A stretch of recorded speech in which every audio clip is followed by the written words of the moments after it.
नमस्कार शेतकरी बांधवांनो, आर के फार्ममध्ये सर्वांचं स्वागत आहे. तर बघा कसा आहे ऊस आपला, हिरवागार एकदम छान असा ऊस आलेला आहे. तुम्ही पाहू शकता.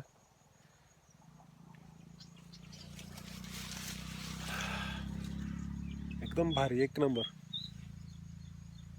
पाहू शकता तुम्ही, पेऱ्यांची जाडी बघू शकता तुम्ही. एकदम एक नंबर आहे ऊस, हिरवागार. कांड्या पण जाम पडाल्यात मोठ्या मोठ्या आणि लांब लांब. आता एकदम असं जोमात आला ऊस. तर ऊस कसा वाटला कमेंट करून सांगा. व्हिडिओला लाईक करा, शेअर करा आणि आर के फार्मिंगला सबस्क्राईब करा. धन्यवाद.